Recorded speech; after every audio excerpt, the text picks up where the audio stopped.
Hello and welcome to Up Late with Ben Northey 2021 edition. It feels like ages actually since the last episode of Up Late with Ben Northey, which was way back in the depths of the Melbourne lockdown. I feel like it was all happening, but tonight we're coming to you from the cafe in at the ABC Southbank Studios, which is the home of the MSO. We've got a big setup here. This is the opposite of my setup from last year, which was me with a laptop in the corner of my lounge room, the only neat corner left in the house. This land here in Southbank is also the traditional lands of the Boonwurrung and Wurundjeri peoples of the Eastern Kulin Nation, and as ever we pay our respects to the first Australians, their elders past, present and emerging. And I don't know about you, but I'm looking forward to a day where we all meaningfully embrace Indigenous culture as something that binds us all together as Australians. Hear, hear.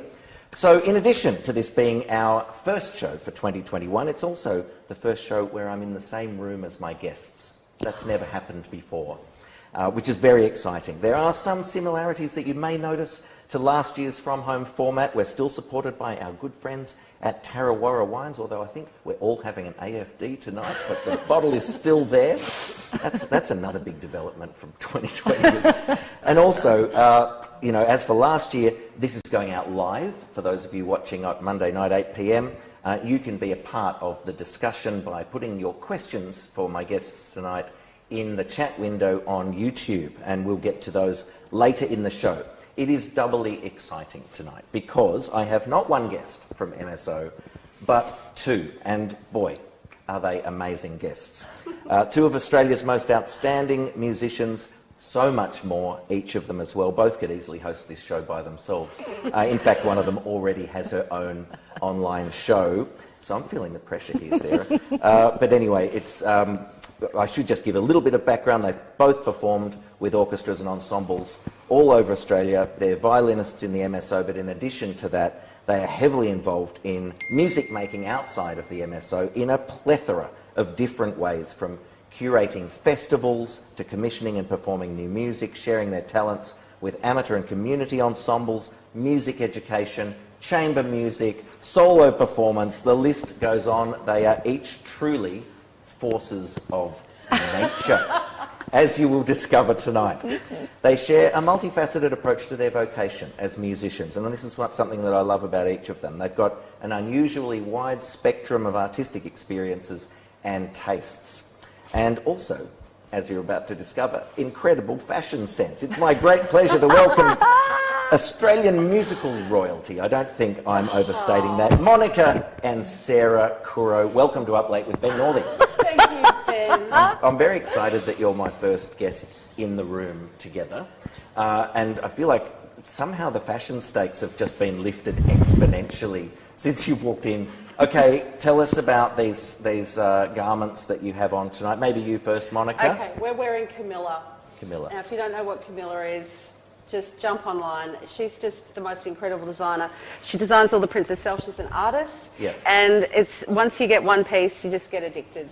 And I don't think I've ever recovered from being a teenager in the 1980s because, and you're too young to know what I was talking about, but every single party you ever went to was dress up. It was fancy dress party. There was a theme, and I've just never gotten over it. I think that's why I went into showbiz, just so I could keep dressing up. It looks amazing. So mine's a print called Love, Peace and Hair. Yeah, they're very 60s. Yeah, very 60s, because, you know, I was born in the 60s, so it resonates with me.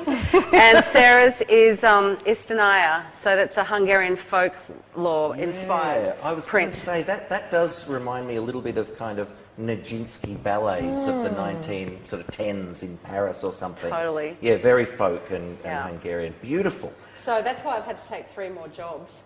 Yeah, right, to pay for your fashion addiction. It's so worth it. Well, I'm sure that there'll be lots of people looking on enviously at your garments tonight. But look, I wanted to ask, you're both, you know, incredibly energised people, and you're very committed to what you do as musicians, and you see the potential in music, and you know that's something that I've always admired both about you. What do you think it is, if you had to pick something that drives you? Where does that drive come from? Maybe you first, Sarah. I think what you said is true. We see potential, but we see... Let me speak for you for a second. Go we see potential in people as well as music or what we can do for ourselves. We see potential in what other people can create as well. So, and now I'll just speak for myself. Good. Everything I've ever done outside of the standard work that we do, playing in MSO or the orchestras we've been playing with, everything I do is to support and promote people who I see are trying to do something special, creating something, putting on some show. Every time someone tries to do something, I want to just help them a little bit to get it out there, because most people have not the self-esteem that I have. There's a big self-esteem problem in this country, and my mission is to just give them a bit more self-esteem by showing them that I'm interested in what they're doing. I want other people to see what they're doing as well. So that's my personal motivation. Well, does that resonate with you too, Monica? Yeah, it's changed since I've gotten older. I was very self-centered, like my career and my pathway, probably 20s and 30s, which I think you have to be to reach a certain level. You have to be completely self-obsessed and do tons and tons of practice and go for those endless auditions, most of which you don't get. But the older I get, and I think I'm being slightly possessed by the spirit of my dear father, who passed away in November 2019, who was just a force to be reckoned with. But I feel like now everything I want to do is more focused on exactly what Sarah said, just people who want to do things but don't feel that they have the support or the network or the money, the resources or the funds and actually when you bring lots of different people together, they can usually help each other. And it's not always about money, sometimes it's about in-kind support, but just to gather little mini armies everywhere. And so it's really, I've really observed that in the last about 10 or more years. I have to say, in all fairness, that my sister completely inspired me in my own commissioning work. Yes. So she started that. Yeah, because you do a lot of commissioning for Plexus, but all kinds of different ensembles. Yeah. And you're the same too, aren't you? Well, she started it, but actually Dad started it. Yeah, Right. So He it was set the normal. It was normal for us to. We played in Queensland Youth Orchestra growing up. I mean, we couldn't really not. Yeah, of course. He would always be coming in on Saturday mornings. Get up, you know. We couldn't really sleep in. So we would more often than not be playing a new work because Dad had commissioned a lot of pieces for the big symphony orchestra to play. So we grew up 13, 14 years old playing completely atonal, strange, amazing music. So it was completely normal for us to learn it, to respect it, to try and understand it, and to deliver it, you know. So for us it was pretty normal. And so we should unpack for the people watching who don't know that your father is the long-time founding music director of the Queensland Youth Orchestra and an absolute legend of Australian music, somebody who has done what you're describing, elevated those around him to careers in music. So this is legendary, the journey of Queensland musicians from their very good school music program, which we'll talk about later, into the opportunities that the Queensland Youth Orchestra gave them, which is a really high quality group. And prepared you for the career ahead. So he's a visionary. Can I just dive in there and say, if you spoke to him about why he did it, it wasn't necessarily the pathway to the profession. In fact, if you asked him why he did it, like every Saturday morning and for months and months and years, he said, I want to give kids somewhere to go, something to do, and like a tribe to belong to in the dangerous years. In the dangerous years. In the dangerous years. So that to me is not so much about, you know, populating all the symphony orchestras in Australia, which ended up happening. It was a byproduct but, of it. But actually his motivation was much more altruistic and philosophically and ethically driven than just that one pathway. Yeah, right, I see. And he just loved the way it sounded. He was a real amateur in that sense. He loved the way it sounded, and it pained him that he never had a career conducting professional orchestras. He used to complain about it all the time. He wouldn't have been able to, I'm guessing. He wouldn't sacrifice the He wouldn't sacrifice it. You can't leave if you're doing that. Yeah, that's so He true. never sacrificed. So he was committed to that fully. Fully. And that's why it was so incredible for everybody involved. And you hear people talk about John Curro. Everyone's got a John Curro story. I've got my own John Curro stories. Have you? Well, I've been to your house. You weren't there, but the big rambling house up on the hill overlooking the river. Was that the family home? Is that where you grew up? Right, so, I mean, I went there, Christian Winter was there. I don't know why, I was up there with QSO and he must have invited me over, or Christian said come over, and I just remember walking in, the stereo's on full bore, they're listening to Carl Vine's Symphony No. 7, you know, which I've never heard, and he's going, listen to this, who do you think this orchestra is? I'm like, no, is it like one of the Australian orchestras? He's like, no, it's the Queensland Youth Orchestra. And I just remember... and Carmel as well was there, and she's a musician as well. I mean, you know, we could do an entire series of these shows just on, you know, the exploits of your dad and his achievements, which we won't, you know, spend too much time on tonight. But it's a musical family. Carmel's playing, what, violin and piano as well? No, she was a keyboard and she was a singer. She sang operetta as a younger woman, and that's how they met. She's become a composer a bit too, and she's a poet. Yeah, she was in the finals of YPA back in the day. I see. This is the stuff you don't... So I didn't know that. You've got three brothers, we've got the recording right? You've got three brothers. So Daniel, I know from his cello playing. Jonathan. Yep, Jonathan. Done, yeah. indeed. Oh, there's another one. Dave. Dave, of course. Yeah. So two of those are musicians. No, 4 out of 5 of us are musicians. Johnny's... Yeah, 2 of the boys though. Yeah. Johnny's, we call him the white sheep of the family. But he's an amazing singer. Beautiful. Really? Yep. So musical as well. Yep. Yeah. So anyway, the fascinating thing from everybody's watching perspective is what was it like growing up in the Curro household? And I suppose, you know, John's playing the violin. Is that why you both gravitated to that instrument? You go first. It was normal because whatever house you grow up in is your normality. You think it's normal. It's not till way later that you realise that not everybody has their mum and dad practising, you know, sonatas.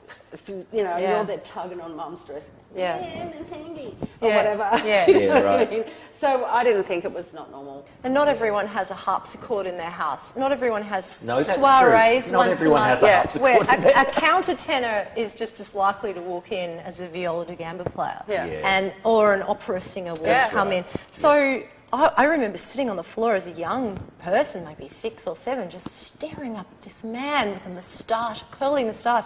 He had a voice like a lady, and I was like, this is amazing. I had no idea what it all was, but it was just fantastic. Talk about a music education. Did they teach you when you were youngsters? Or that's for you to answer. Okay, so he gave it a red hot go when I was 5, and I lasted a week. I said, no, forget it. Not going to happen. So then I took up the flute and a bit of piano. What? Yep. I played the flute for 2 years. And then I took up piano, and my poor piano teacher was a young student at the Queensland Conservatorium called Piers Lane. Piers Lane was your teacher. The little-known Piers Lane. So I didn't start the violin until I was 11, but obviously I was literate. I could read music, and I'd played a bunch of stuff, and all in treble clef, unfortunately. It's the only clef I can read, but so I came to it quite late, but not. This is kind of an instrumental version of the Von Trapp family. I mean, was there ever... Did you get together and play ensemble music? I used to like playing music with Moxie. We'd do duets a lot, but there was a bit of... this is what the audience is going to love. We didn't grow up getting on. She didn't like me. And I didn't. Really? Well, there's 7 years difference between us. So I was probably really annoying. So when she's a teenager... I'm a little kid. Very annoying you haven't got that much in common. And I would always steal her makeup or her earrings or want to steal her clothes, whatever. Now she gives me clothes all the time. It's beautiful. But no, it wasn't always that we got along. But then you went away to study. And then I think, so you went to Michigan. But when I got back and started ACO, then you got into ACO. But when she went away to study, we started writing letters to each other. Maybe you don't remember this, but we wrote letters to each other, and I think it really helped her because I think it was hard going. Oh, it was hard work, and it was freezing and snowing and everything. I mean, for a Queenslander, that's hard going. I would never study in a place like that. I loved it, but it was totally new. And so I think after that, when she got back, that's when we started getting along. Yeah, definitely. Yeah, right, I see. But when she grew up, so that we were both grown-ups. So but it took a while. We should touch on the pathway. I mean, one of the things that I've noticed, and we spoke about this earlier, is when I travel around, now that I'm travelling around to the orchestras again here in Australia, a lot of the younger players are coming up to me and saying, I loved the interview show you did last year. They found it really interesting because they were sort of comparing their own pathway with people who've had long careers in orchestras. And I should say, I mean, you've both been in the orchestra for quite a while now, haven't you? 24 years. 24 years. What am I, 17 years, I think, 17, something like that. yeah. So, I mean, it's a considerable career already, you know, in spite of the fact that it's got ages to go. But that kind of progression of things is interesting to them. They all said it was really interesting to see. So we should just quickly go through that. So we're talking Queensland, well, school music. Yep. So primary school music in Queensland's unique, isn't it, compared to... Instrumental music in the curriculum. It's what Victoria used to be that when system it was based. in the curriculum. Oh, I like how you've got this little bugbear here. That's good. What happened? How did we lose that? It's just been eroded away. Yeah, and so Queensland, God bless them, have held on to that. Yeah. So music is instrumental music. Well, it feeds itself, it feeds itself because, you know, if you have a system like that in the curriculum, then all your politicians are going to grow up. You know, there's MP. There's a disconnect now. Terry Butler, who played oboe in QIO, and so all your politicians will be musically literate and understand the value of it with their development and their pathway. And we're not talking about professional musicians here, we're just talking about everybody having the appreciation, respect and gratitude for having music in their education. And so we're a couple of generations bereft of that. But also, sorry to interrupt, also it's not because of Dad that we know how to resolve a chord on paper. It's because of, personally, my high school music class was extraordinary to the point where when I got to first year conservatorium, I was put straight into level 3 oral because I'd had the training. And I mean, I struggled a bit with writing techniques, which is called music language, which is called, you know, structuring chords. It's just not what I'm naturally good at. But I had the basis of it before I even got to university. What about the extra musical things? Did you learn those also from watching your dad run the orchestra? Like, were you aware of what it took to sort of do the behind-the-scenes things? Oh, you mean like... The structural things, you know, just seeing how it sort of... It didn't happen just automatically. Yeah, well, that's from the volunteers. There's so many volunteers in the Queensland Youth Orchestra that you see all these people coming together, they've got all their jobs. Also, the volunteer thing has died away as well. Everyone wants to get paid for everything, as they should. The consequence of that is there's no one just coming out for the day like a working bee at high schools or whatever. So, you know, we've lost that regular, steady education in schools as if it's maths or science. Like, that used to be that important. Music used to be that important. So in secondary school, you played, obviously, QIO. Was there a feeding orchestra structure there? Junior string ensemble. So we start in junior strings, and then we go to QIO3, QIO2, and you want to make it to the big one. So how old were you when you got into the top orchestra? Like still early teens or mid-teens? No, so it's much later. I was a late starter. Oh, that's right. You only Maybe picked it up at 11, didn't you? 16, 17, but she was probably earlier. Well, my first ever orchestra conductor was Monica O'Neill. Monica Paulson, she was known to us, and that's Sue Ellen Paulson's mum. Shout out to Monica O'Neill. Sue Ellen was the long-time principal cello of TSO for years, and an amazing player. She was extraordinary. Extraordinary. She's still with us. Absolutely. And then, you know, you work your way up. The next one was QIO3, conducted by Chen Yang, who's absolutely beautiful, awesome man. Then I auditioned and I got the opportunity to lead QIO2 or sit up the back of the seconds in Dad's orchestra. I'm like, there is no contest here. So you were leading. Was I? And that year you played Havanaise by Sanson. And I was right up the back of the seconds and I was just so amazed. That's my sister right there. You know, I went to a school where my dad was the teacher. Or one of the teachers, you know, and that was the only way we could go to a private school. That's basically what happened. But what was that like, having your dad as the conductor and you're leading? We had some kind of family spats. Not in rehearsals. No. It was embarrassing. John's very exuberant. It was embarrassing. He wears his heart on his sleeve. Not really. He's just angry towards the end. He was angry all the time. He used to stand there, grumpy, not angry, being grumpy at the students for all the people who were missing. So all the people who were there had to sit through the speech of him being mad that they weren't there. weren't there. Oh no. Yeah. So you He used had to some, embarrass us, You had yeah. some argument, really? Oh so yeah. He, like, Stop singled you rushing, out? Sarah. Why are you Really? rushing? Stop rushing. I mean, he was that's right. I was amazing. rushing. You know, when you lead, you think Yeah. you're all wrong and I'm Yes. right, sort Yeah, of thing.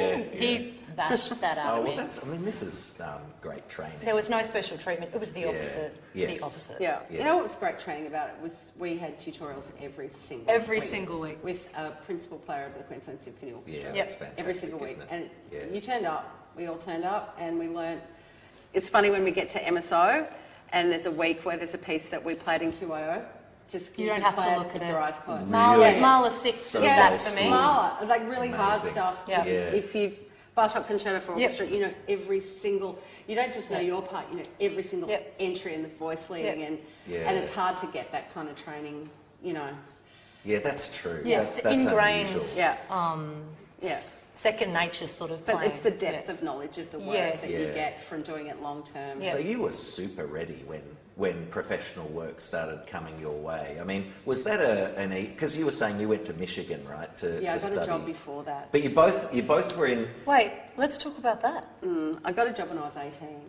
right. Someone suggested I go for a job for experience of an audition. Yeah, And I actually you got the job. I said, It's not sorry, up to me." I'm in first year Yeah, right. at uni. I can't take that. Right. Yeah. So then I thought I was awesome, and then it took me Yeah. so long to get another job. Yeah. Oh, Yeah. did you ever think, I should have taken that first job? No. It was the right No, I thing. wanted to go and have adventures, you know. I Yeah. wanted to go and put myself out of my comfort zone a bit, Yeah. which, you know. But you both went to Queensland Con, right? Yeah. So and then after that, or during that, you went to America. No, after that. Right, I I went see. to America. We're old-fashioned. We think people should do a degree and then go and do something Don't else. be so judgy. But there's a Everyone lot of people finds their who own just pathway. try and get up there before they've learned anything about what's this piece in, what key is this piece in, Yeah. what do you mean? Yeah. It's G minor. Like Yeah. they don't have any background Yeah. except for playing a Yeah. tune, Yeah. especially Yeah. us upper strings. You Yeah. know, we've no concept Melody of line bass lines or and harmony and or middle Chamber voices. music, structure and- you know, prioritising. Yeah. So voices, the con was things. amazing for that. The con was back then. It's amazing. still amazing, actually. Yeah. Queensland. Yeah. But we just learnt so many things about harmony. And Yeah. I had Diana Doherty and Brett Dean in my year. Yeah. Really? I mean, Paul Dean and Brett was 2 years above. Yeah. So that was just not like that level of The education was... Rob Davidson, like amazing people. Yeah, amazing. And we thought it musicians. was normal. But Again. as we said, the school system did feed into Definitely. that high level. Yeah. So, and everyone had a chance to do it because it's in the state Yeah. school. Plus the degree was 4 years. Yeah. So there was the honours was built in. Oh, and you I had see. to do a thesis, even for a performance degree, you had to do a thesis and a Viva Voce exam Yeah. and a major analysis. So it was really built in so that even though you're probably on a pathway to be a performer, it just Didn't equipped matter. you with the most incredible You had to Yeah. learn musical, all about theoretical music. knowledge. Yeah. You had to compose in an exam. Yeah. Yeah, Yep. yeah. See, Horrendous. I describe this as foundation. Foundation. Yeah. Yeah. It's the Basics. and it's so important for Yep. people to build their careers on foundations Yeah. because it can come falling down very quickly otherwise Yeah. if you don't have those things. So Or I you're mean, just playing catch up. Yeah. yeah, you know? that's right. Yeah, Yeah. that's true. You're not necessarily as ready as Mm-hmm. perhaps those people who've got those foundations. But so jumping a few steps kind of ahead. So you end up playing in ACO. After having played with, I'm guessing, the Queensland orchestras as well, and Yeah, possibly some and of the some other Australian contracts orchestras. Same and- for you. Yeah. So Yeah. you're playing in Queensland Orchestra. Queensland Philharmonic. There were Philharmonic, two. the There two There were weeks two. before the I main was a event. Philharmonic. I was girl. in both of them. And you're in both. Right, Yeah. I see. Yeah. Yeah, okay. And then you end up, after quite a while in ACO, wasn't it? Like 5 years. 5 years. Yeah. You've got a T-shirt made that you... A long time in showbiz. Well, yeah. it's a hard-working orchestra, I know. Yeah, back then- Back then it touring. was. Back then you had to take your own music and your own stands and your own outfit, and Yeah. there was no rostering. And Oh, yeah. you know, we No, you were, just- we that's- were it's rock and forging roll. the path. And you were Absolutely. building the Blazing orchestra. the trail. Exactly. Yeah, You were totally. building It was amazing Yeah. Yeah. honour to be in Totally. that orchestra. And so, was it a plan for you both to come to Melbourne? Or how did that work? Let me answer what you're trying to ask by just summing up just to Yeah, where we're up to to. where we're up to, yeah. I wanted to copy her forever. I just copy. But then when I graduated, I went to Tasmania to study from Jan Sadivka, Yes. who was also Dad's Yes, teacher. I remember reading that. And so Dad's like, you better go down there because he's Yeah. not going to be with us forever. Yeah. So I went down there, had lessons. And then Monica was already in ACO, and I did a casual audition for ACO where I actually messed up. I missed the top of a run by about a fourth, and I giggled. And you were outside. You couldn't be in the room. You couldn't bear it. Conflict of interest? Yeah. No, I declared my... And I just giggled, and they probably won't remember it, but they kind of giggled too. And I thought, there's no way. And I got through. And so I ended up working a lot with Moxie, which was great. Yeah. And then instead of following her path to go to America as she did, Anthony Camden called me up. Remember Anthony Camden, the oboe player? He was on Gabriel's oboe. He was Gabriel's oboe, and he was in the UK. Hope he had some royalty deal. He started. He started the union movement in the UK. Yeah. And so he called Dad. He goes, "What's Sarah doing in September?" It was maybe August or something. And Dad's like, "Oi, what are you doing in September?" I'm like, "Nothing. Why? Do you want to go to Hong Kong for free?" I'm like, yeah. So I went to Hong Kong as a student and studied with one of the greatest teachers I've ever met in my life, Michael Ma. He was so amazing. Wow. And so that's where our paths sort of Diverged. split Yeah. off. But then I still ended up following her back to Melbourne. Yeah. So here we are, back in Melbourne. Yeah. So But you didn't first get... No, I quit ACO with no job to go to because it was just the touring was getting a little bit much for me. But actually the real thing was I really missed Mahler. The big I orchestra love playing works. Mahler symphonies and Yeah. Strauss. And Well, you came to the right orchestra. I was really missing it. So, Yeah. I mean, and I saw in the year ahead that there were 3 violin auditions coming up.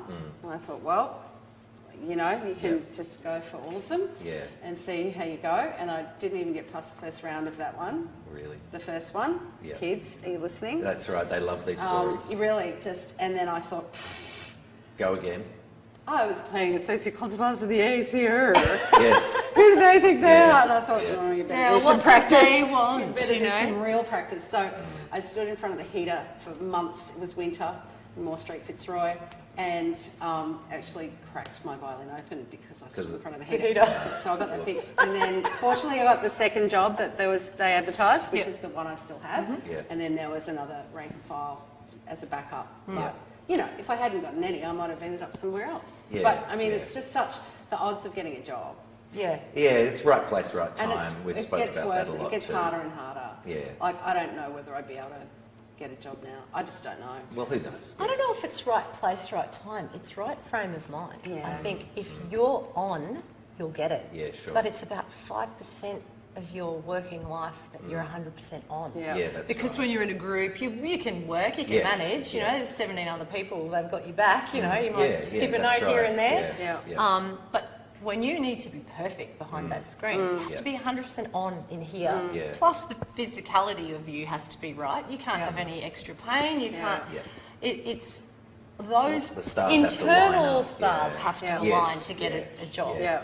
I'm So- grateful just about every day that I've somehow got over the line. Yeah. Really. It's such a gift Yeah. to be able to have a job Yeah. like this. It's Yeah. incredible. We couldn't do our spare time things No. without Yeah. salary. MSO salary Sure. funds Yeah. all of our Yeah. extracurricular I love activities. it.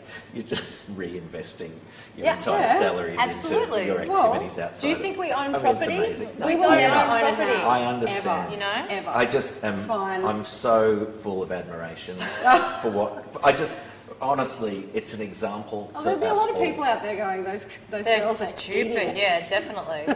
There's richness in many different aspects. Absolutely. Of Yeah, it. currency. I mean, Dad Cultural currency. didn't stop Dad. He mortgaged Yeah, the house. that's That right. To first do the tour. international That's tour. right, that I he read did. that Take you on tour. Yeah. A normal 70. person would say, "I'm sorry, kids, we don't Yeah. have the money. Yeah. Maybe next And you year." know the other thing that strikes me about you too is that you've realised or have always known things don't just happen. There are steps. You have to make them happen. Yeah. You know what I mean? Yeah, don't Yeah. whinge that nothing's happening that you like. Do it yourself. I mean, Yeah. that is a great lesson also Yeah. for young musicians, Yeah. is that you can't just expect Yeah. that things will come your way or happen. You have Yeah. to make those things happen. Yeah. And But that's some through people your just don't actions. have the and- resources or the experience or the Yes. network. Or the self-esteem. A lot of it comes down Yeah. to self-esteem. I'm convinced of that. Yeah. yeah. Self-esteem of Australian musicians is it's pretty low. poor Yeah, because we've got a bit of a massive cultural cringe A happening. bit of a massive cultural cringe. I mean, I love it when you conduct, and I love it when Homo Martin conducts. I love it all. Yeah. But there should just be more of you guys elevated up a little bit, you know, because what you guys do under the weight of, I can't ever be great because I'm not European or foreign. It's just nonsense. It must be really difficult to stand up straight and break through. It's all about opportunity. I mean, I'm the lucky one. I've had so many opportunities, but you know, the only reason that that's happened is because I got those opportunities early in the first place. Yep. So I'm conscious of that pathway for conductors. Yeah, but you've worked your tail off another as well. massive. I have, but it's a massive thing that we need to address at some point here as well. I think so. Is that those pathways need to be looked after. Yeah. People need to be given sustained support Post-COVID over as years, well. not just one go and all Yeah. that kind of thing. But anyway, That's look, right. I should get back to my, we fast keep evaporating derailing script. your script. Highlights of your time in MSO, because I think people would be interested to know. You've done it all,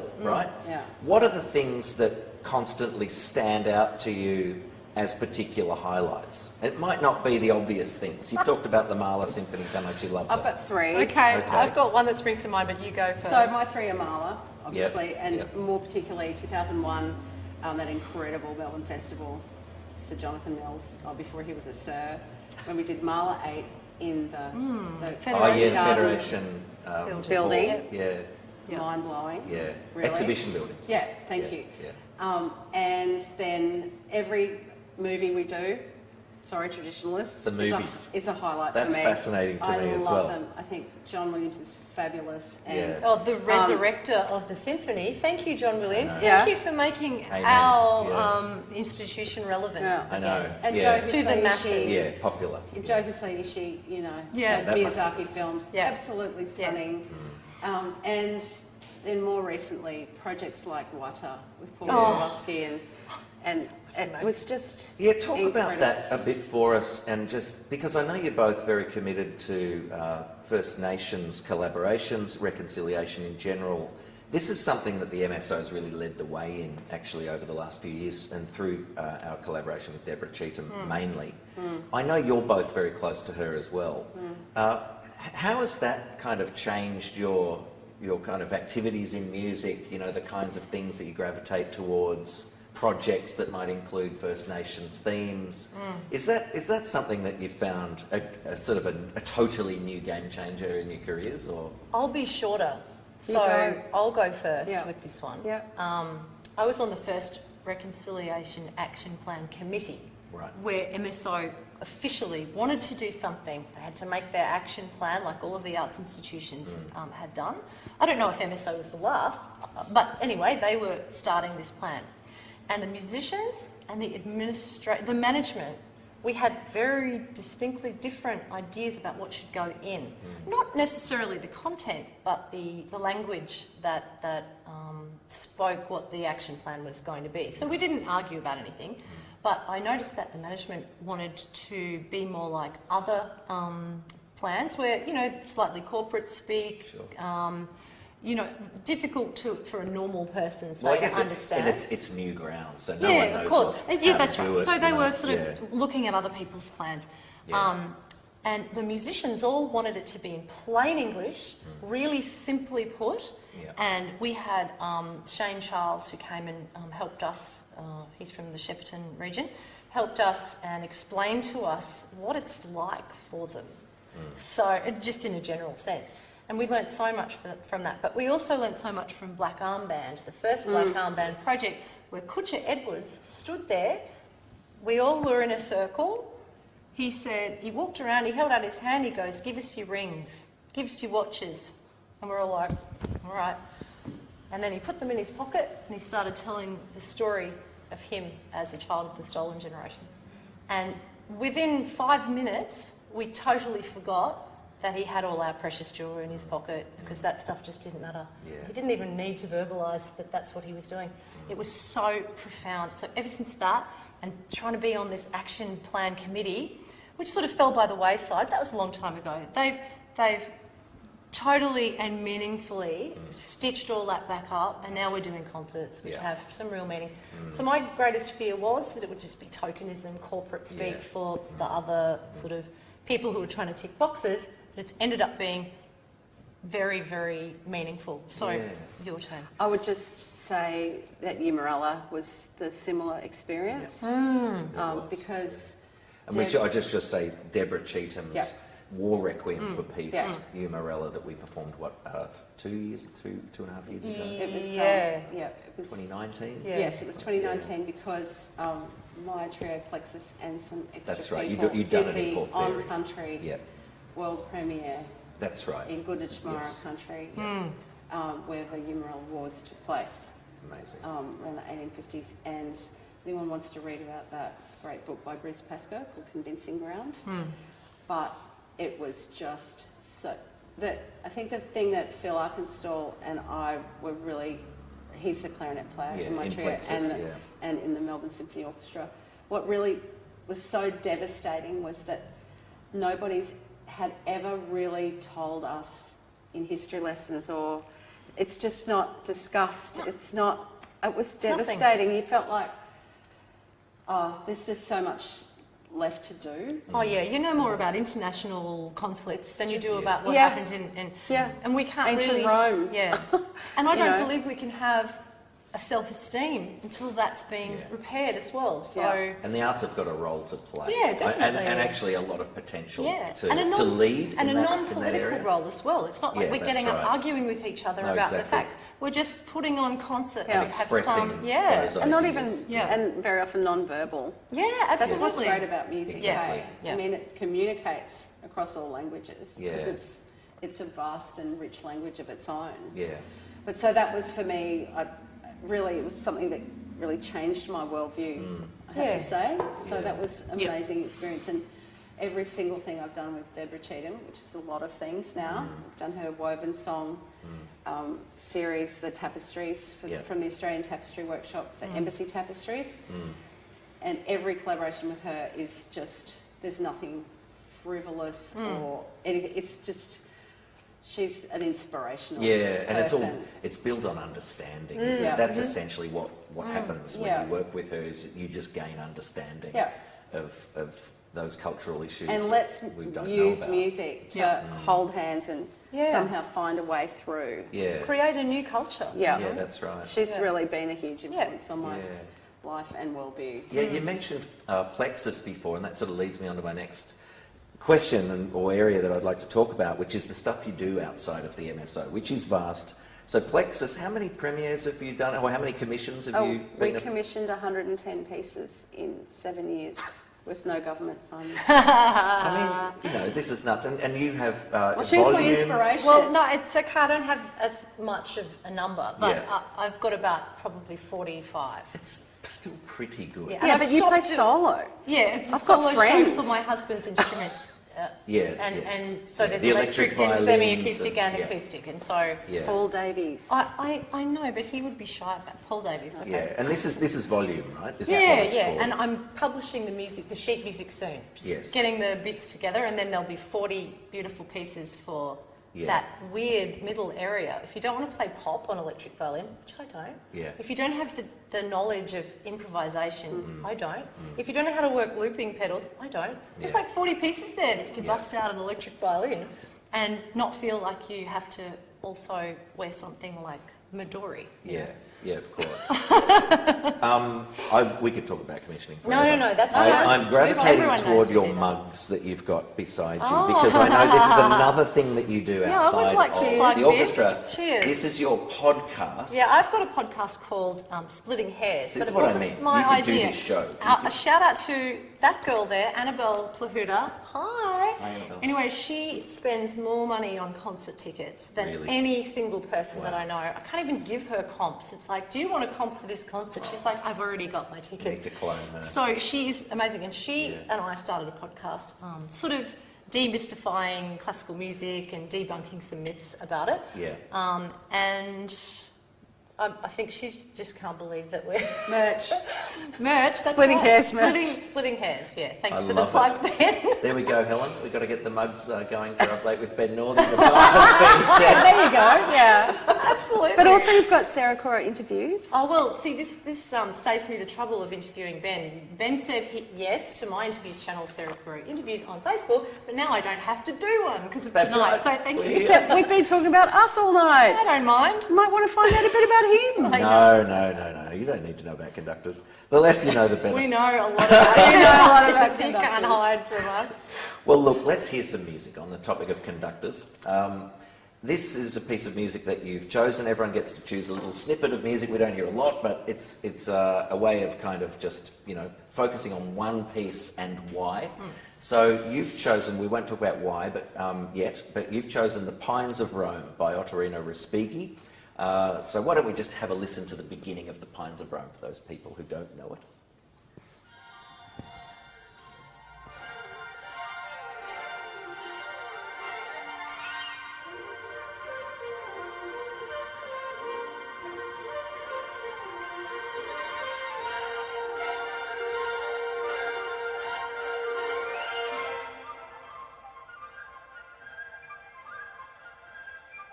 Orchestra from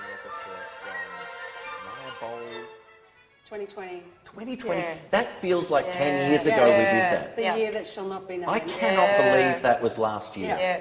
We've all been through quite a bit. So we did Pines and Fountains in one concert. So why Pines of Rome? Tell us. Who wants to go first? You go first.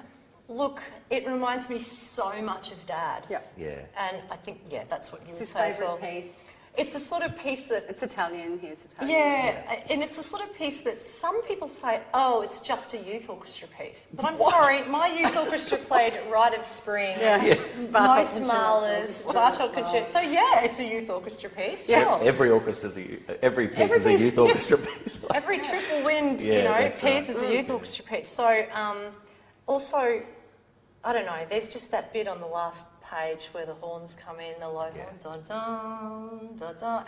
And the reason Moxie didn't want to play that concert is the reason I wanted to play that concert.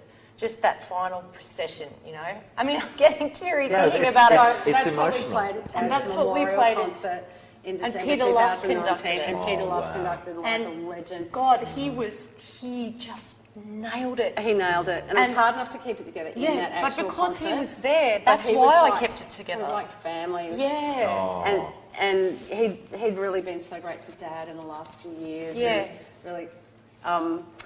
And really, I just, it was too, I saw it coming up on MSO and I just rusted myself No, off. fair enough. Thought, Yeah. I'm not going to be any use to anyone. Yeah, I understand. I can hold it together. I can go cold and dead inside when I need to. But I Yeah. don't think you can. I don't know. I probably come across as a colder person. No, but I'm actually... Yeah. Well, I'm an Aquarius and you're a Scorpio. I'm a Scorpio. I've never associated coldness with either of you. Okay. I just have to say. And it looks like our viewers think the same way because we've got some lovely warm comments from people. Lovely to have you back. So glad that these are back and wonderful to hear from the Curro sisters. Music literacy is so important. Your harmonic awareness is one of the reasons you are so lovely to play with. There you go. Isn't that nice? Elaine Lavsard. Eliane, sorry. Yeah. From you've both, this from Helen, you've both spoken beautifully about growing up. What piece of advice would you give to your younger selves? Would you do anything differently? Oh, completely. Yeah, I would be. Well, everyone just I would makes try to be so less arrogant. Oh my God, I was Yeah, Really? that one for me too. Less so arrogant. I was called out by some very good friends many times, Really? but later. Yeah. So just a bit more humility. Yeah, I think I was a bit like that too. I was called out by Anthony Camden, the same person who gave me the scholarship. I basically went to Hong Kong, took over and told them how they should run the place, and then finally he just had to sit me down for 2 hours and tell me how awful I was. Yeah. I'm grateful. There's a fine Rest line in between- peace, Mr. Camden, but thank There's you. a fine line between like Yeah. go-getting, proactive, and being total real pain in pain. the... And you do need that reality Yeah. check every now and again, don't you? I remember that for me, that was my teacher in Ballarat, Barry Curry, my woodwind teacher. He, you know, I don't know, it must have been lazy at one point and didn't show for a lesson or something, and he just absolutely took me to pieces. Do you think this is going to happen automatically? You're like, you know, is exactly what I needed to hear at that point. It's great, this is from PJ, it's great to hear such inspiring women. Do you think Melbourne's music institutions make enough space for women? That's an interesting question. Well, you can answer that. I can. You can answer that. Well, since we're going to get Leave on to the the typical- extracurriculars, I run a women in music festival as well, Yeah. which try to address that underrepresentation when you've got like 50% of the population is female. There's about 30% of composers, which is probably more now actually than when I did my research in 2017, are composers, are female, 30%. And as you know, they're programmed and performed until the last couple of years, 2 to 3% of the time. Yes. So I think Ian Whitney called out some good stats on that. Yeah. And so, but it's not every genre. So my festival addressed the genres of Indigenous music, video games, film and television, classical and jazz. So we're talking about composers. So there's a lot of female jazz singers, but not a lot of... Well, you don't think there's a lot of female jazz composers, but when you start digging, you realise Louis Armstrong's wife wrote amazing things that have become standards. Right. And so, I think it's getting better. Was it PJ? PJ, I think it's definitely getting better. Yeah, Much more I mean, opportunities. I've got to say, that's been one of the great things about this year is just playing so much more music for female composers. Remember that Vanessa Perica, the jazz suite we did with Maya Boll, which is as good as you'll hear anywhere in the world. Melody Erdversch. Melody was Erdversch, incredible. incredible composer. Incredible you know, I mean, composer. loads of people, too many to mention on our bill this year.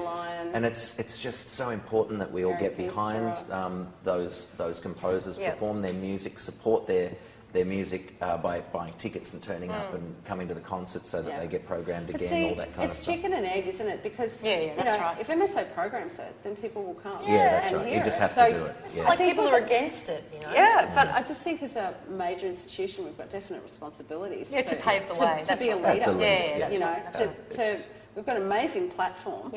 Such a loud voice, so we have to use it. No, it's really been encouraging to see that's been it happening is. the It's last so few years. gratifying. It really is. But the girls have to stand up. Or the LGBTIQ plus, they have to stand up and say, I can do that too. Yes. That comes back to self-esteem. And identity as well. And also, it's not Am going to I a happen composer? automatically. No. You've got to make it happen. The phone's not going to ring. You need to ring people. I know, but not everybody has your/our. I understand personality. that, but it is a combo. Yeah. You know? Yeah. Okay, another question. John Smith, if you weren't musicians, this is tough. Oh, yeah, I know. What would you do, Sarah? Yeah, I would be some kind of maybe a hairdresser or makeup artist. Yep. That's it. That's it. It's so simple. Yeah, but so I'm not easy good to enough answer. to do that in this lifetime, but that would be a fantasy career. Yeah. Right, I see. What about you? In retrospect, I would have loved to do law. Yes. And so gone into either, like I can imagine maybe being a barrister because that's like the showbiz. Yeah. of law, You know what I mean? Yeah. Or maybe taking it further into politics. I wish I was in politics now. 'Cause then You I'd- still can be in then I'd politics. change everything from the Yeah. Moxie inside. for Prime Minister. Yeah, social policy is definitely. a very interesting area. Yeah. Actually, I've spoken to another couple of colleagues who are, people who are behind festivals. That's a very, very good transition to make at some point because you can make such a difference in that social policy area. Well, I run another festival, Port Fairy Spring Music Festival. Exactly. My co-artistic director, Stefan Casamenos, Yes. pianist extraordinaire, Sure composer, is. Totally.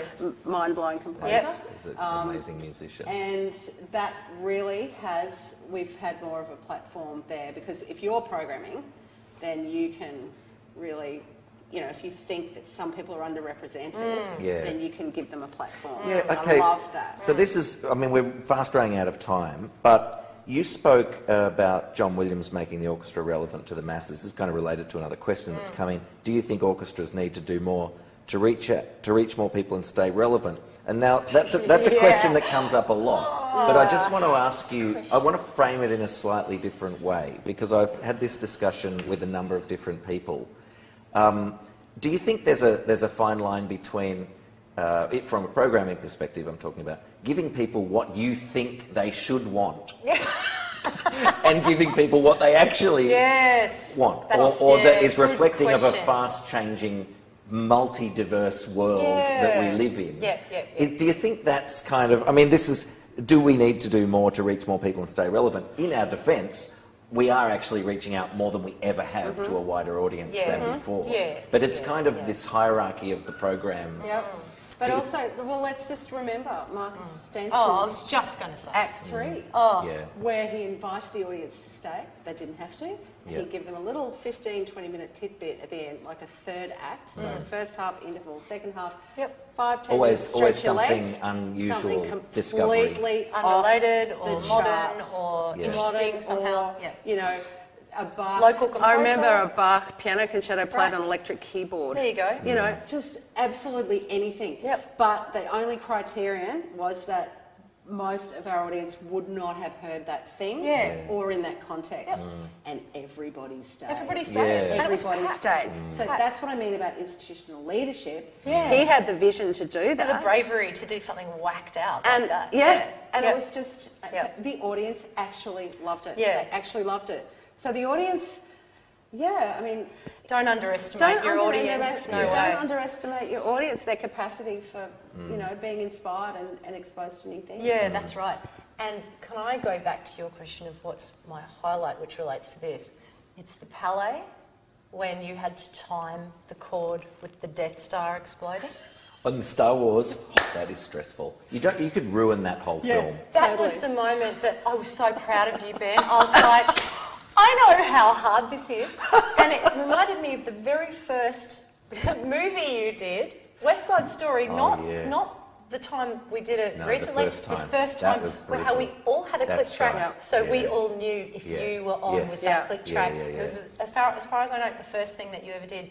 So with the click. Doing movies doesn't appeal to every instrumentalist because even though they're familiar movies, they're not always familiar music, and they are sometimes really hard. Harry Potter 2 was the hardest thing I've ever played. It's harder than anything in the repertoire. But you line up. Hedwig's theme, harder than anything. Oh, it's incredible. In the repertoire. But you line up at the car park. If you're at MCEC, Convention Centre, you're lining up to get your, car park thing. You're hearing everybody just so excited. Alan Silvestri. Back to the Future. Back to the Future. That is my ringtone, for goodness sake. I was so proud. There were no concert masters available that day. So another highlight was I was asked to lead that. I was like, fantastic. Thank you. That was like me when I got to conduct E.T. Yes. I was just like, this is the greatest thing. The credits of thinking E.T. about are just beautiful. That flying bicycle music. I know, because we grew up with this music, and in many ways, I remember when we did Star Wars here, I had so many people in the orchestra saying, that's why I play music. That's why I play music, exactly. Is because of this film score. And so this relates to that question about relevance that's right. and reflecting some of the things that people want that aren't always the obvious things that we think, are necessarily what we should be doing, but actually they are because they connect so strongly with people. And we don't have to worry if our movie audiences don't cross over into our channel. Absolutely. I don't think so. We should just make that audience bigger, make that audience bigger, People love the MSO for all those different reasons. That's what you want. You want people who love the orchestra, support the orchestra. But I love the way when you're conducting anything, you always draw attention to the orchestra. So there's the movie, and everyone's there for the movie. But the way the management and the way you or anyone, Nick Buck does it as well. This is your orchestra. Yes. And people feel an ownership They of that. do. And they just love that. Just And have to even hear if they've never heard an orchestra before, they're just coming to see Jurassic Park. You just have to hear them gasp at that B-flat major chord in oh, Star Wars it's just at the beginning credits. Yeah. And you can hear the audience go, I know. Here it comes. it's so exciting. And another really good byproduct of doing a lot of movies is that you can go out to a school when you're doing school incursions, for just pairs of us sometimes go out into schools quite far out of Melbourne, and you can say, you often hold up your violin and say, who knows what this is? And the kids will either not say anything or say, is it a guitar? They won't say a viola, that's for sure. Okay, and so has anyone ever heard a symphony orchestra? No hands go up. I said, who's seen Harry Potter? All the hands go up. So this really great way to like make them realise that symphony orchestras in this alien stuffed shirt kind of ancient. They do know what it is actually. Yeah. They know what it sounds like. They do. So then they do straight away.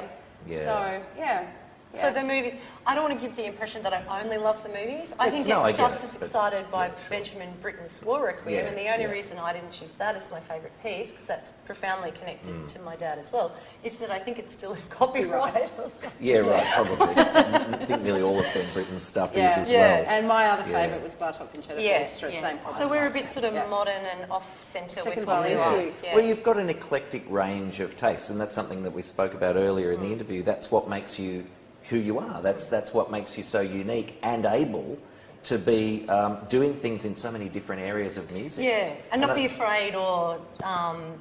some people are afraid of new music when it comes at work. Or it's not that they're afraid, it's that it's extra work and it's extra time, it's extra practice. Yeah. But yeah, we're so used to reading new music and learning it really fast that it's not intimidating for us.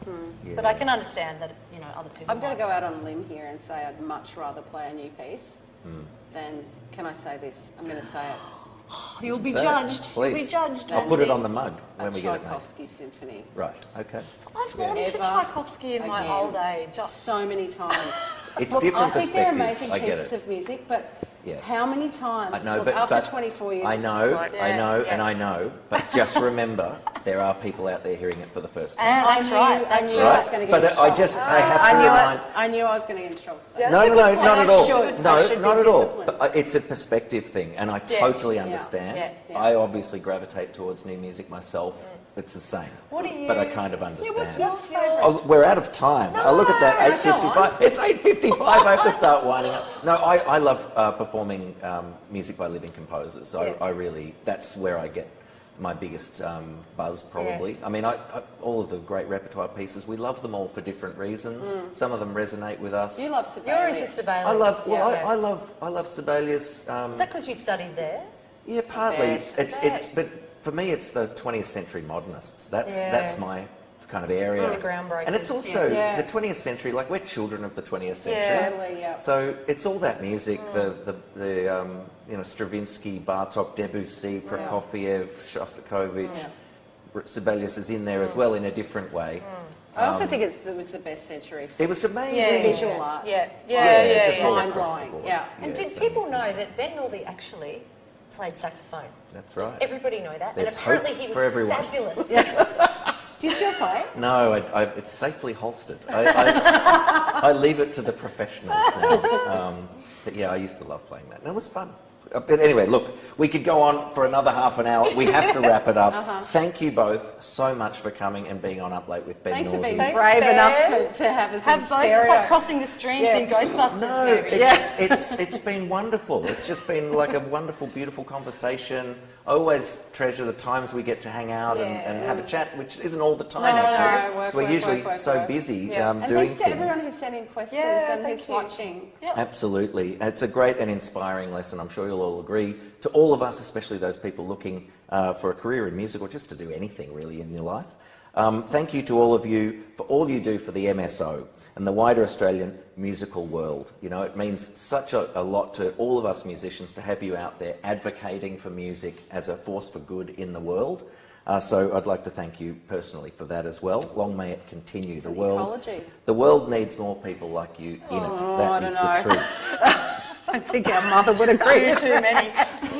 And I wish you all the very best for your exciting adventures and projects in the future, whatever they may be. Thank you also to Tarawara.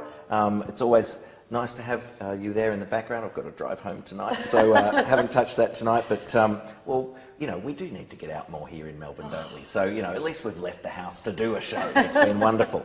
The next episode is going to feature two more musicians from the orchestra.